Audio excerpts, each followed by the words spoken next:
Welcome to Figure Eight, where we feature inspiring stories of women entrepreneurs who have grown their businesses to 7 and 8 figures revenue. If you're in the mix of growing a bigger business, these stories are for you. Join us as we explore where the tough spots are, how to overcome them, and how to prepare yourself for the next portion of the climb. I'm your host, Julie Ellis. I'm an author, entrepreneur, and a growth and leadership coach who co-founded, grew, and exited an 8-figure business. This led me to exploring why some women achieve great things. And that led to my book, Big Gorgeous Goals. Let's explore the systems, processes, and people that help us grow our businesses to new heights. If you're interested in growing your business, this podcast will help. Now, let's get going. Welcome to this episode of Figure Eight. Today, I'm welcoming Alyssa Kerbel. She is a multi-passionate, heart-led, impact-driven entrepreneur who over the past 20 plus years has started, grown, and exited 2 companies. Most recently, she founded mioche in 2008 as a passion project and a side hustle after the birth of her first child. She built a really amazing direct-to-consumer brand, and she paved the way in sustainability, ethical fashion, and values-based business. And last year, she had a big transition when she sold mioche in order to focus on her passions in the area of community building, wellness, and supporting female entrepreneurship. So welcome, Alyssa. It's so great to see you today. It's an honor to be here. I'm super excited to have this conversation with you, Julie. Thank you. Well, what can you tell me? We've known each other for a good few years now, but what can you tell all of our listeners about mioche and how you started and what you built it into? So I started Mini Mioche. I've kind of been a serial entrepreneur. I think ultimately it's interesting. I never, as a young person, thought about entrepreneurship as a career. I don't think back in the day it was really encouraged or thought of when we, our demographic was young. It was like you're gonna work for someone else, like that's what you do. For the And rest so of your yeah, life. like that's what we do. We just get a job and we work for somebody. And so it was never on my radar to be an entrepreneur. However, I ended up landing, my first career was really in sales. It was in fashion sales. And I really found, after bouncing around and being lost in my 20s for quite some time, I finally found kind of my groove in sales, which also interestingly is not a career that is necessarily thought of or encouraged when we're young. Like people don't necessarily go, oh, I'm going to become a salesperson. But I love sales. I actually love selling. I love marketing. I love relationship building. I love talking to people. I love selling something that I'm passionate about or that I think can improve someone's life or that's actually a really good product or service or whatever. I don't find that icky, which a lot of people do. I find it fun. And so I found my groove in fashion sales. I left after a period of time, started my own wholesale fashion agency in my 20s. So that was my foray into entrepreneurship. I ran that business for about 5 years. And then I really planned it out, as a lot of, I think, female entrepreneurs do. I was like, okay, now I'm going to have a baby. Now it's like, you don't really get a mat leave. You don't get time off unless, some people do if they've really built out an infrastructure to support them while they're away. Amazing. I think more women are able to do that now and are thinking that way. Back in those days, with my daughter's 16 now, I wasn't thinking that way. It was like, I will set it up so I can take a little bit of time off, but I really have to be there and I have to go back. So I had my daughter, and this was 16 years ago. And after I had her, I had every intention to go back to my business, my agency business, which was selling adult clothing brands to stores and retailers across Ontario. But I think I had a couple things were just calling, not sitting like, and it's crazy because I had just had a baby, but there was a part of me that felt a little bored.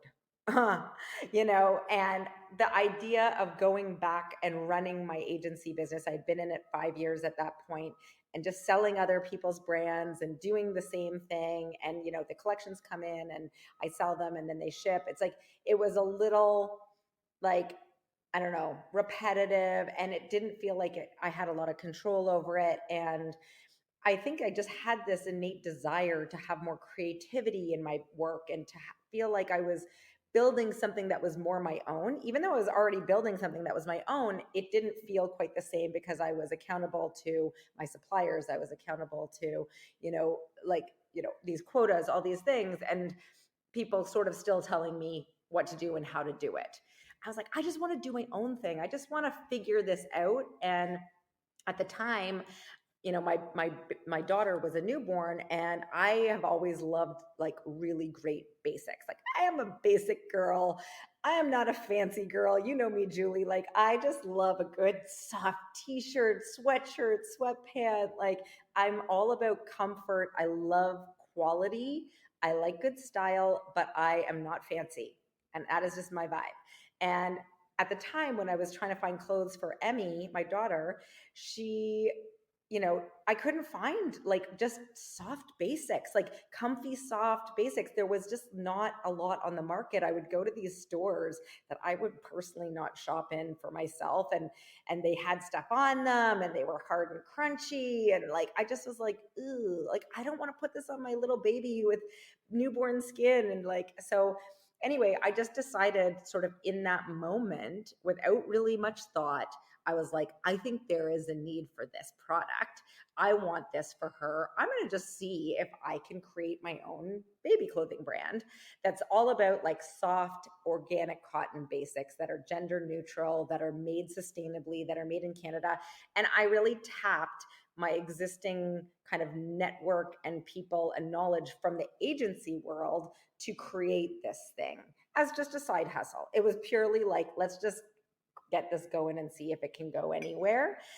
But I did love it because it was my own baby. Like, it was like everything from the marketing to the product to picking the colors to the copy that I was sharing, the messaging around the brand, how we did things, why we did things the way we did them. That was all really like fun to me, to have that creative control. And there's I did strategic coach for a period of time, which I'm sure you're familiar with. It's a coaching program for entrepreneurs that's all kind of about really setting up your life as much as possible so that your business serves you and you're not serving your business. That's the idea. And there's an expression in that program that they teach that is who, not how. That's a thing. So it's not about, like, people have ideas, they want to start something. They like, my idea was like, okay, I want to start a baby clothing brand. Well, like, I actually have no experience in manufacturing. I have no experience in design. I've never worked a day of retail actually in my life. Like, and instead of being like, I have no idea how to do this, I was like, who do I know that could help me? Who do I know in my industry, in my network, who's doing something similar? Who would know someone who does manufacturing? Who does know someone who maybe knows something about fabrics? Like, I just started to like reach out and ask people for help that, I felt might be open to helping me. And you know what, they were, right? Like, I just would approach them very honestly and say, like, I have this idea, I want to start this thing. I don't even have the first clue where to start, but I have a very clear vision of what it is I'm wanting to create, and I'm wondering if you can point me in the direction of this or that or whatever. And that's kind of how it got going. And I was still running my agency on the side, which, not on the side, sorry, that was my main focus. Was your main that was my main your day focus job for a long, long time. Let's be clear. Like, that was not, this was the thing on the side. But I kept my day job, my other company, and I ran them both actually for 7 years until I finally sold the agency business. I finally got to a place where Mini Mioche had grown and was kind of a beast in and of itself. And it became clear that like it was time to focus. And I was being pulled in too many directions. And I felt like I honestly just wasn't doing anything well at that point. Like, I wasn't being able to devote my time and energy to Mini Mioche. And so that was suffering. I wasn't able to really be present for my agency, and I was kind of checked out of that. And so that was suffering. And I was also suffering personally with trying to be a mom, and I'd had another baby, and like, I just was juggling way too many things. And I actually like went to Landmark. I don't know if you're familiar with Landmark Forum. I've done a lot of personal stuff, a lot of personal growth things along the way. that have all been amazing. Landmark Forum is another personal growth type thing. And I went there for a weekend seminar thing. And I came out of that with the clarity of like, I need to make a change. My life is not working. And Right. so So you that was kind of when, knew you knew going into it that things were not where you wanted them to be, but you didn't have the clarity of what to do about it. correct. I didn't actually, I think at the time, I didn't actually consider letting the agency go, because we get into these headspaces where it's like we feel like we can't, or we're still financially dependent on it, or like what will my suppliers think, or what's going to happen to my employees. Like it's like all the things around the like Yeah, and like sometimes I think we even get into a space where you're like, well, I have to do it all. Like you don't have a choice, but really of course you have a choice. But it's stepping back enough to be like, oh, wait a minute, I have a choice here, and now I need to make it. Totally. And I would say that like I have a thing around feeling like I'm abandoning people or relinquishing responsibility. And so that was definitely a block for me. And it's been an ongoing block, because this is like probably like a deeper wound, whatever. But it's just like my initial thing is I'm abandoning my responsibilities. I'm relinquishing, my responsibilities. I'm not going to be there for people. People need me. And that whole thing of like, but like putting myself first, my life first, and making the decision. Because the thing I've learned along my journey now is that when I don't abandon things that no longer are serving me, I am abandoning me. Every day. Every day I am like abandoning myself and what I truly need to thrive, by compromising that for other things or people or situations that at the end of the day, like that, I made the decision to sell it. I went through the whole process. In the end, some of the people who worked for me at the agency purchased it. It still exists. It's called Alyssa Agency right now. It's been a decade. Everyone was fine. The suppliers stayed on. Most of them are still with her. So it's like, I think a big learning through that experience for me and others that I've been through since is this ongoing learning of, instead of going to, all these what if scenarios that are negative, it's like, what if the best thing happens? Right? Like, what if they take it over and it's amazing? What if it's still thriving 10 years later? What if all those suppliers are happier with them than they were with you? What if you get some, freedom and focus to do what you're actually supposed to be doing? It's like flip the script on the what ifs from the like worst case to the best case, and then focus on that being the outcome. Yeah. And so when you let go of the agency and sold it to your employees, what were things like at Mini Mioche then? Oh, we were going quite hard at that point. So over that 7-year period, that was an insane period of my life. So this was like in my 30s into sort of my early 40s. I'm 48 right now. So over that period of time, I started Mini Mioche. I went back to work full time. I had my daughter. I had the idea for Mini Mioche in like the fall of 2007, and I launched the product and started shipping it in June 2008. So it was like, I just like Yet did the after thing. knowing nothing about the apparel industry or Oh, there was retailing a lot of or like, there was some mistakes, there was some big hiccups along the way, but you just push through, you figure it out, you keep going. But I was not paying myself. I was running the agency. I, we were wholesaling in the beginning, so selling to other stores. Then that wasn't going like super well. Like, I mean, it was going, but it was slow. So then we launched our website with e-com. It's a long time ago. So this was sort of new direct to consumer e-com, but it was a way for me to get in front of more people with the brand and showcase the whole brand in one place. And then within 2 years of launching the brand, I read The E-Myth, that book by Michael Gerber. I might even have it here. Anyway, I read that book and I was like, I need to open a store. That's what I need to do. So then I made the decision to open a retail store. And so we did on Queen Street. That was like 2 years in. And then I had another baby.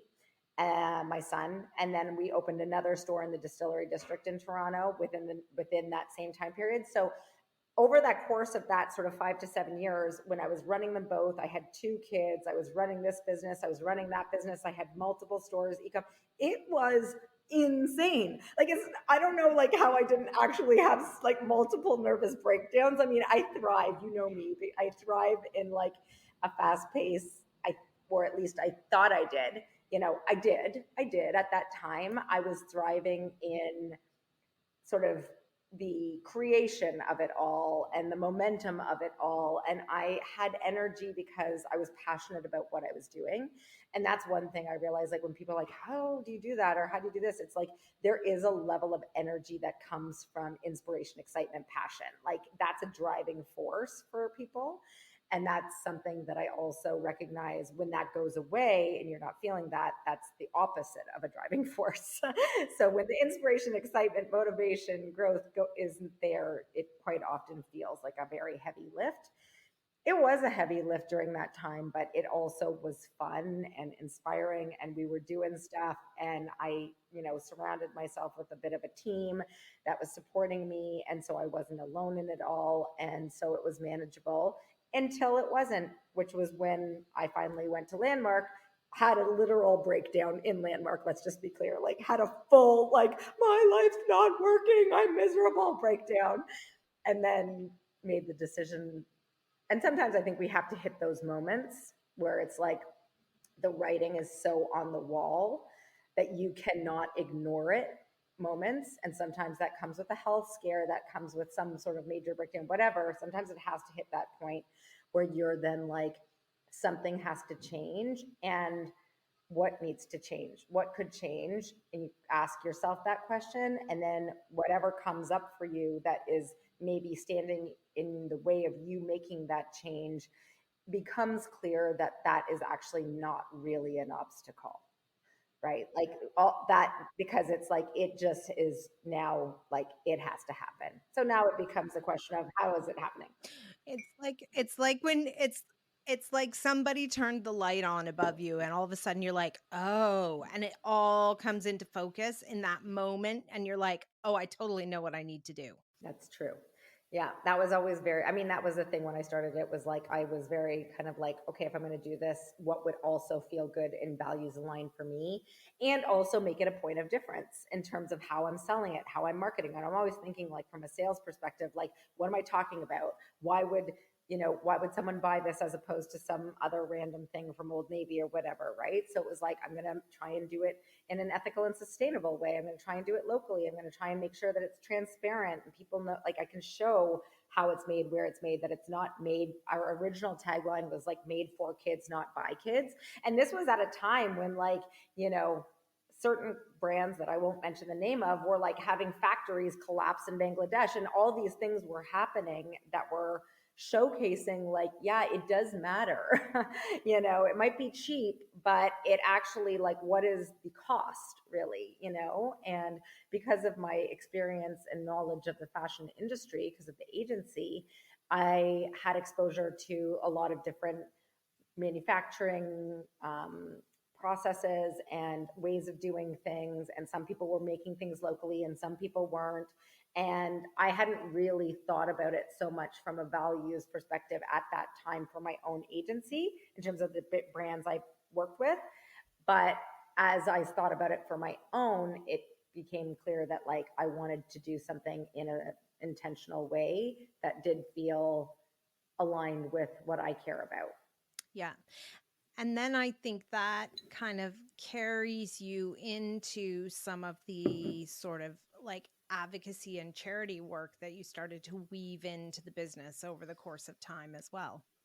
Yeah, I feel like from pretty early on, once we had a little bit of money, once we were like not like hemorrhaging money anymore, it always felt very like, it just felt good to give back, right? Like, it felt like it was part of the brand ethos to, the better we do, the better, the more good we can do legitimately. And I think the way we did that was always in partnership with organizations that aligned, again, to my personal values, or something that was specific going on in the world that was in support of families, children, young people.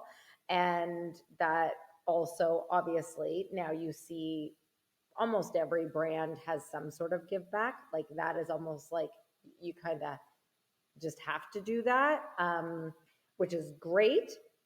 But I think that the challenge for a lot of brands now is that it's not just marketing and it's not just a transactional thing, that it's actually like, there's something behind it more, because now it's kind of like, oh, we're doing this, we're doing that, we're planting a tree, or we're doing this. And it's like, it's great, but it feels sort of like that's the reason you're doing it, is to try and get people to buy from you in a way. You know what I mean? Like, Yes. Yeah, and I think there's a good amount of consumer skepticism about the like how altruistic is it what these brands are trying to do. and I think, like, for me, as as things went on and the business progressed and it grew bigger, and I was dealing with a lot of other things, the give back component always was at the forefront, but it also, everything started to kind of feel very transactional for me. And that was layered to like other things that were going on in the business, and then the pandemic. So when the pandemic hit and COVID hit, we were fortunate that, like, the business was, um, a good chunk of our business at the time, more than 50% of it was already e-com, was already online. So we had to shut the retail stores down and we had to just be online. And that was okay, because You could make a fairly seamless we transition. did. It wasn't like you were trying to build an e-commerce site No, and start shipping no, stuff out. no. And, Yeah. people were at home, they were lounging around with their kids. They weren't like, it was actually good business wise, profitability wise, and sales wise and revenue wise. It actually was a very good time for the business. And in a way, it was a good time for me because it allowed me to have a little bit of a step back from the business, because it was in some ways easier to manage one thing as opposed to e-com and multiple stores where you're dealing with like logistics and inventory and what's selling. It was like, it was a different beast with the retail stores. Um, and so there was a part of me that loved just having one thing and just focusing on one thing and building that one thing out more. And obviously, like, e-commerce is such a big part of retail now that it does need to be a focus for many brands. And for many, it's their only channel, really. But I think for me, what started to happen was that I started to lose the joy and the fulfillment and the meaning of it, because it's very transactional, right? Like, it becomes about selling product for the sake of selling product. And then it's like, yeah, we're doing this give back and we're donating a portion of sales to this, but then it's like, I'm just writing a check. That's what it's, I was So like, that didn't feel like that's connection and engagement that you wanted to have with it. no, no. It just, for me personally, that just felt like it just started to feel more like empty. And it didn't matter the numbers. I think this is like something that's interesting. Like, if you start to like have success and you're hitting numbers and it's like exciting, but you're kind of like, oh, that's great, on to the next, like whatever. It's just like, what is it for? And I think maybe that sort of leads it into this piece of around goals and what we're striving for and what we're looking to achieve and why. What is the importance of it? Or, because I think my own experience was like, I was building and I was growing and I was like, we were hitting certain, like, milestones along the way, but it didn't necessarily feel the way I thought it was going to feel. And that made me start to sort of question, like, okay, but like, why am I doing this? Like, if it's not feeling fulfilling and meaningful and exciting, or if I'm not feeling like I'm having impact with it. I think that's the big thing for me, is like, what is the impact? And there was always the impact of like the fact that we make amazing product and we do it in an ethical, sustainable way. And that's what we want people to be purchasing. And we want, like, there was always a million good things, but No, But it doesn't mean that over time, you don't have a place where you can see that the kind of impact you want to make is changing. And so you've got to sort of change the container that you're doing it within. Yes. And I think, I mean, you're wearing a Kind Human Club sweatshirt today. I'm wearing a Kind Human Club Yeah. sweatshirt. And that was, you know, that's a bit of a story as to how that came about. But I launched this thing called Kind Human Club while I still had Mini Mioche. And I think for me, my actual, like, I've always been in fashion. I've always loved clothes. And that was always like growing up. And, you know, even when I was going to, like, it was always kind of like, oh, Alyssa, you should be in fashion because that's the one thing you like. You love to shop. You love to like help people shop. Like, basically, it was kind of like, that's the only thing you're good at. So you better figure out how you can incorporate that into a job. And in the end, I did. Like, I ended up in fashion sales kind of not intentionally, but that's where I ended up. Mm-hmm. And I do love fashion. I do love clothes, but actually, I think what I am most passionate about is people. Right? Like, I love people, and I like, and growth, and personal development, and like, how do we feel good, and how do we live better, and how do we feel more connected, and how do we raise kind, conscious. And so I started to like feel like I want to be playing more in that space. And I think, yeah. And it feels like the through line for you is really like helping people. So with your agency, you were helping people find great clothes. With Mini Mioche, you were helping moms find clothes that were sustainable and comfortable and fashionable. And, then with Kind Human Club, you were helping, real people who were in bad circumstances in their lives who needed support as their kids were sick, right? And so you just think about like the different, and it kind of feels like the through line is that helping kind of, in a way that has impact. Yes.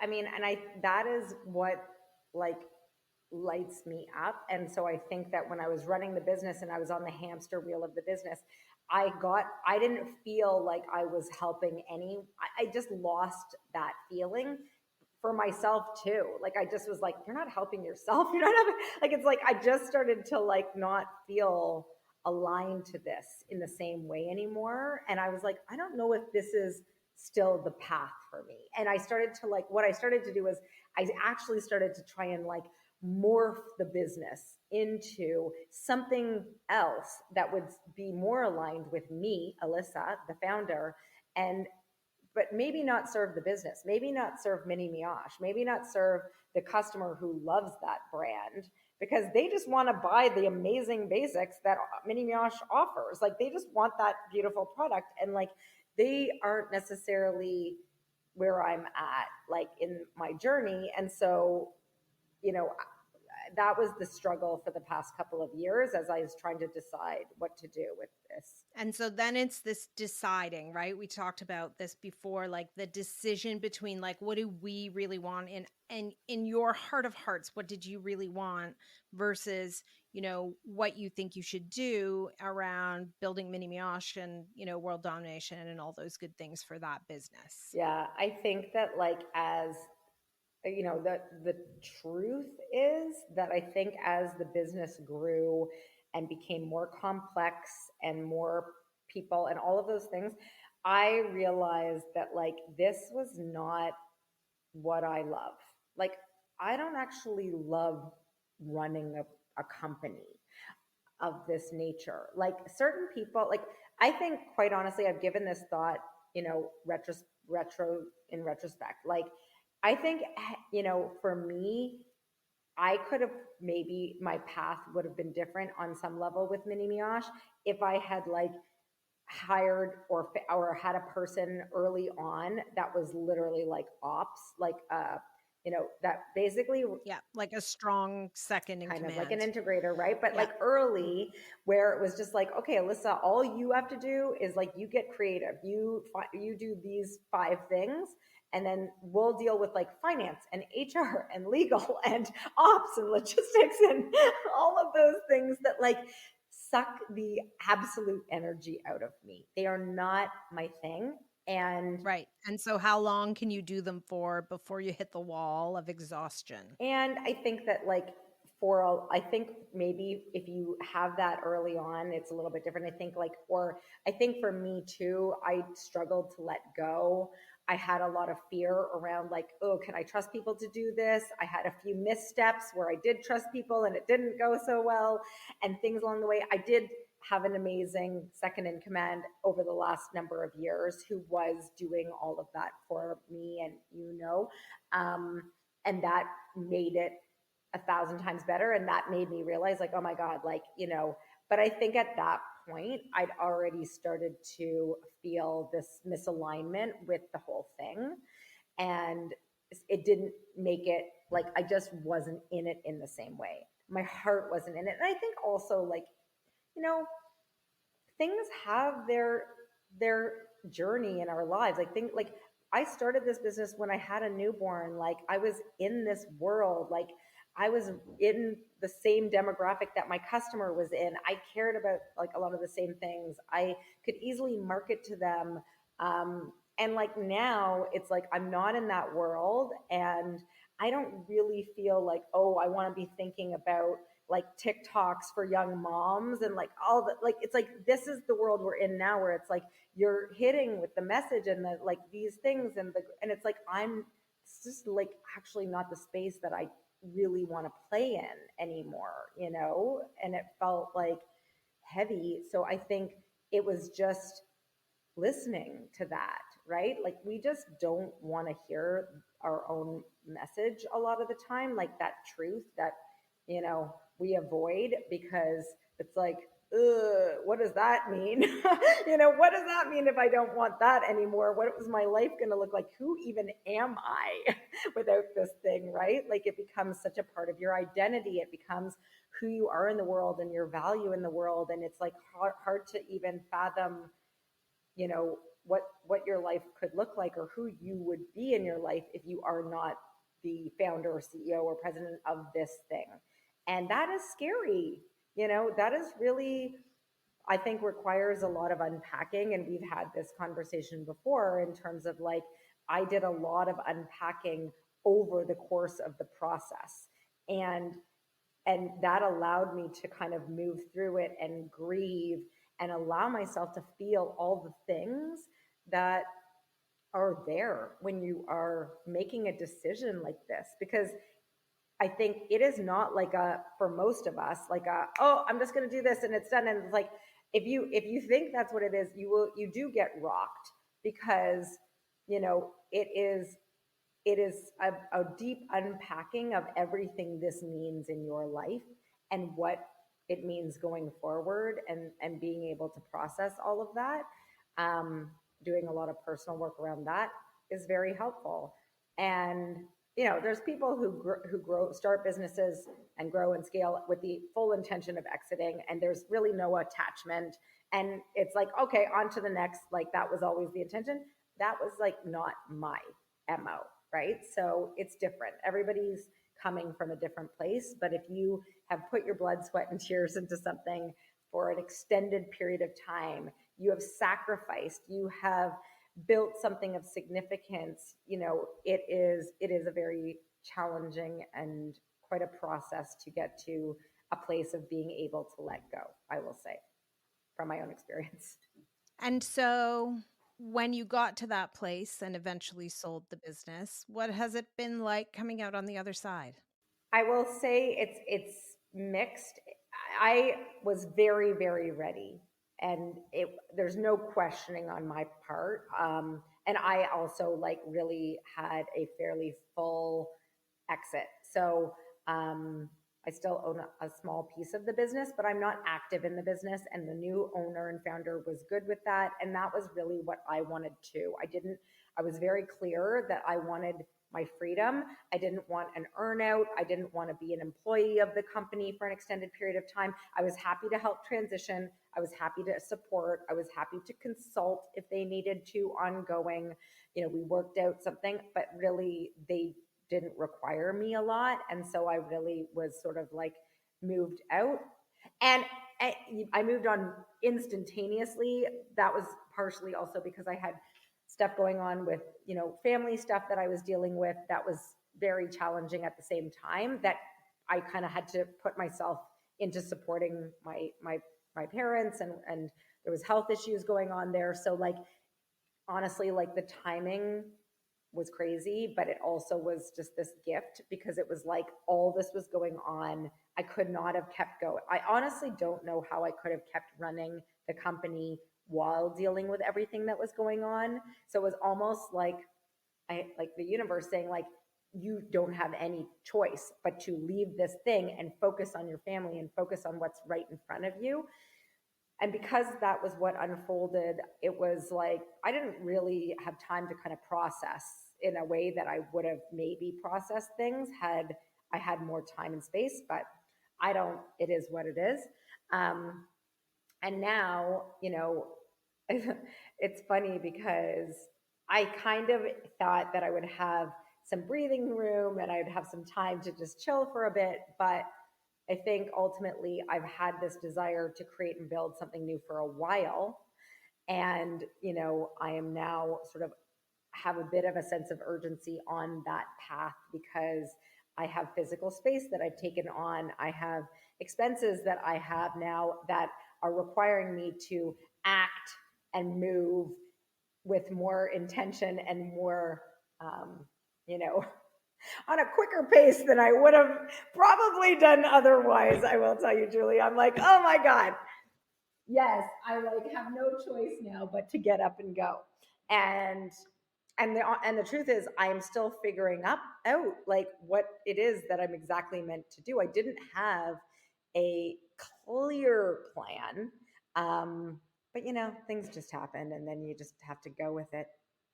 Good. And so the space that you're in is the space that you've taken. And what are you up to? Yeah. So I'm in one of the spaces right now. So when I sold Mini Mioche, I did keep the Kind Human Club IP. So I wasn't sure if I was going to do anything with that or not. I kind of was just like, I want to keep it and just park it.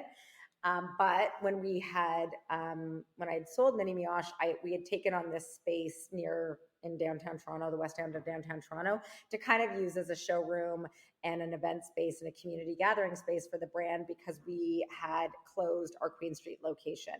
And I just wanted somewhere that, like, I couldn't imagine having the brand. And at that point, I had not made the decision to sell when this was all happening. But I was like, I can't imagine having this brand and not having somewhere to bring people together, to not have any human connection. Like that just that can't happen. So I took this space on, and when I sold the business, I kept Kind Human Club, and I also negotiated to keep this space.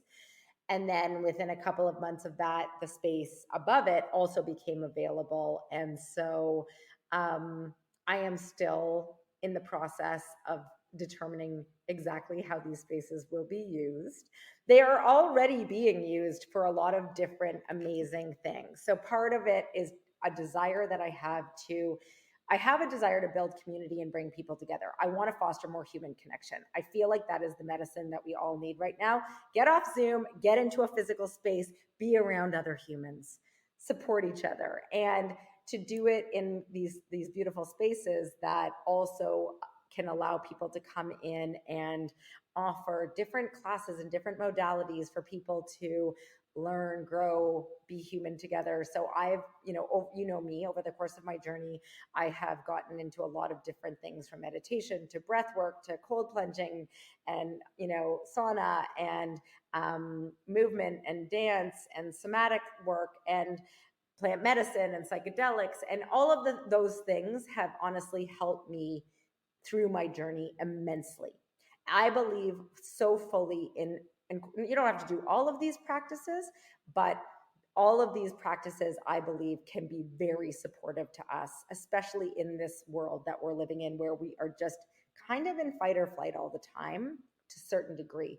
We're always going, we don't stop, we're plugged in, our nervous systems are frazzled. We just need to slow things down. We need to be in community. We need to be supporting each other through difficult things. So that's what's been happening in the spaces currently is been a lot of different sort of workshops and breath work and visioning stuff. And there's a men's circle happening tomorrow night, women's circles, and just like beautiful things, which I love. I love that. I love holding space, and I love being able to bring amazing teachers and guides and facilitators together to give them a space to do their beautiful work, and to introduce it to people. I think that will be a continued part of what these spaces are. And then I think the other part of it that I'm just sort of like working through now is the idea around supporting. The other piece for me is around supporting female founders and supporting entrepreneurs. They always say that you're best equipped to help the person you once were. So like I've been on this journey for 20 years. I have, gone through the kids and gone through all the things and gone through 2 exits and gone through all this stuff. And I know how the only thing that's really helped me navigate it effectively is being surrounded by people who get it. And the people who get it the most are other women entrepreneurs who are navigating something similar. And so, there are obviously communities already that exist for female founders and entrepreneurs, and they're all amazing. I think what I'm looking to create is something that is not just around how are you building your business, but it's like, how are you feeling while doing this? What is actually serving you? Incorporating the wellness practices, incorporating growth and personal development and the work, and also what is going to support you in achieving your big goals, in and going back to the questioning of allowing people the space, the time, the sounding board, the safe container to open up, to question things, to say, or to have people question them. I think doing that in community can be very effective. And we've been in a mastermind group together for a number of years back in the day where it was like, that's the role we served for each other in some ways. It's like this, to question, to say, is this really what you want? Is this really what's working for you? Like, we can go after big goals. Like we can set really big goals for ourselves. And I think that's amazing. I think it's amazing to be like striving for something that is going to push you out of your comfort zone, that is going to challenge you. That is where growth happens. That's where expansion happens. And that's what life is about to me, is growth, expansion, all of those things. And it also, if we're not careful, can cause us to burn out, to suffer from extreme stress and anxiety. It can cause all these other things if we're not careful. The thing about big goals is they aren't just about climbing the mountain for your business, right? They need to be holistic and contain, the different components so that, we all end up in the right place in terms of, yeah, if you end up achieving every business goal you want and you're burnt out and good for nothing, then that's not success. Yeah. And I think it's just a matter of like digging a little deep to ask ourselves, why is this important to me? What is the impact that I'm looking to make? And, sometimes, like, for example, I was on a mission to grow mini mioche. And, I, for example, decided to open a store in Los Angeles. I think that wasn't really a goal necessarily of mine, but it was a goal to grow the business. And and an opportunity came along to open a store in a place where I felt like it was going to really support our US business. It was going to give us a lot of brand exposure. It was going to do all these things. So my goal was to grow the business, and I made opening a store in Los Angeles the way to get to that goal, or to Right. You took the opportunity that came. Yes. To move towards the And goal. I think in hindsight, if I could look back and coach myself a little bit through that, I would say, okay, why do you really want to grow the US business? Why is that important to you? Is this the best way to do this? How is this, if you have this as your goal, how is opening a store in LA going to affect your life? Is this going to be conducive to your life right now with having young kids and having all these other things going on? How much is it going to give versus how much? It's like, sometimes we just need to question those goals a little bit to just drill down to, is this goal in service of me, in service of my life, and in service of my business, or is it not? Because I think that's where, I think for me with the feminine side of things, it's around like, the more we're able to like nurture ourselves, our well-being, the people around us, show up for ourselves, prioritize that, the better things tend to go. And sometimes the goals we set for ourselves are at odds with that. Yep. Yeah, and I think it's sort of that it's learning to listen both to our own selves internally and to learn to trust the messages that are there, but it's also finding a way to listen to, yeah, the advice that you get, to filter it and not just, say, no, I'm doing this. I'm going. This is where it is, right? Yeah. And sort of taking off the shields that keep you looking, in too narrow of a place. For sure. I think that, like, we've been conditioned to a certain extent, for sure, that when we're entrepreneurs, that success is about growth. It's about scale. It's about the numbers. It's about the metrics. It's about the lists that we're on. We're like constantly, I think, on some level, seeking external validation for what we're doing because, it's like, I'm successful. Like, look, I did it. I made the list, whatever. And it's like, I feel like, success, going back to like defining success, it's like, you don't have to be on a list to be successful. Like, you can have an amazing business, an amazing life, and you could have maybe like some financial freedom, and it doesn't have to be the biggest thing ever. Right. Right. Like, But yeah, and then there's also a case to be made for people who do want it to be the biggest thing ever and who see all of those steps of getting on the lists and having it on the right people and like all of the things as just part of the strategy that goes along with climbing that hill, right? So it's like and I think this is really back to like the deciding what we really want versus what we think we should do, right? And 100%. so it's that piece of, not always right for everyone. No. And I mean, if you're on that mission and you're wanting to grow and you're wanting to hit those bigger goals, I think a huge part of it is, yeah, like getting the right support, surrounding yourself with the right people, the right, team, and also the right community, the right like peers, other people who are on a similar journey, who can, like, they say you're obviously like the, whatever, the top 5 people you spend your most time with or whatever is a reflection of whatever. But it's like, if you want to be on that growth path, then yes, spend time with people who are doing that and are aligned to that. Yeah.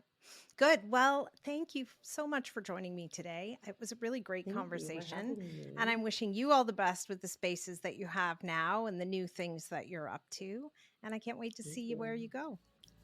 Thank you. Thanks for having me. It was an honor and a true pleasure to talk to you also. I always enjoy our conversations. I hope you enjoyed today's episode. Please remember to hit subscribe on your favorite podcast platform so you won't miss any episodes. Figure 8 isn't just a podcast. It's a way of seeing the big, gorgeous goals of women entrepreneurs coming to life. If you're interested in learning more, you can find my book, Big Gorgeous Goals, on Amazon anywhere you might live. For more about my growth and leadership training programs, visit www.julieellis.ca to see how we might work together. Read my blog or sign up to get your free diagnostic. Are you ready for growth? Once again, that's www.julieellis.ca. When we work together, we all win. See you again soon for another episode of Figure 8.